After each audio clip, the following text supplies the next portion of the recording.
Hello guys, good morning. Kamusta kayong lahat? I'm back. Ilang araw akong walang upload na mga video about dito sa ating sari-sari store. Sa aking mga followers, pasensya kayo kasi natrangkaso tayo. So ngayon ay babalik ulit tayo. Pero yung boses ko ay medyo medyo paus pa tayo kasi nung mga nakaraan nawalan talaga ako ng boses dahil sa ubo at saka hika. So ngayon balik tayo ulit sa pagtatrabaho dito sa ating tindahan at sa pagpa-vlog kasi yung aking mga followers may nagme-message sa akin na bakit wala na akong video.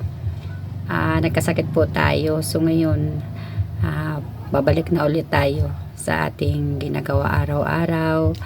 Maraming salamat sa mga nag-message sa akin, sa mga nag-alala kung bakit wala na akong video na in-upload nitong siguro mga 1 week na wala akong upload. Maraming salamat sa inyo at mayroon pala tayong mga followers na concerned din sa atin. So ayan, babalik na ako ngayon sa pag-vlog, sa pagre-reels at sa aking YouTube channel. Babalik na ulit ako kasi medyo may boses na tayo ngayon.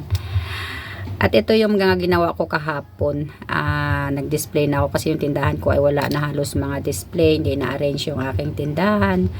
Dahil nga nagpahinga tayo ng ilang araw. So ngayon, papakita ko sa inyo yung mga nagawa ko. Yung pagkatapos ko nag-display nung nag-pricing ako. Maraming salamat guys sa patuloy na pagpa-follow sa akin. Thank you so much sa inyo at God bless.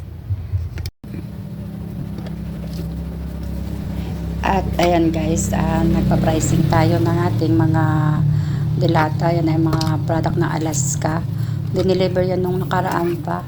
Basta nandyan lang yan sa mga karton-karton. Pag dineliver ay ilalagay lang nila dyan kasi hindi naman sila marunong mag-pricing guys. So ayan, tayo pa rin ang gumawa ng ating trabaho dyan sa tindahan guys. Pero thankful tayo kasi magaling na tayo at makapagtrabaho na tayo ulit. At ayan guys, nagpapa-pricing na ako. Nilalagyan ko ng mga price ang ating mga paninda. At mamaya ako ay mag-display na muna.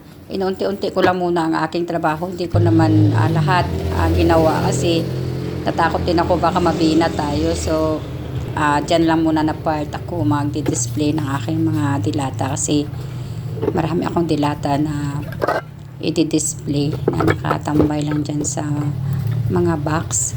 So ngayon, yan lang muna ang aking gagawin guys. Unti-unti lang muna ang ating pagtatrabaho.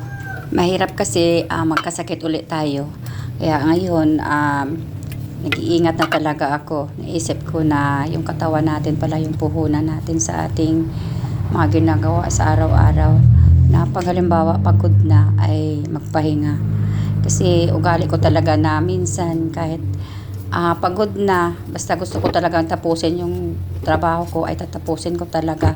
Kumbaga pinipilit ko yung katawan ko na tapusin lahat.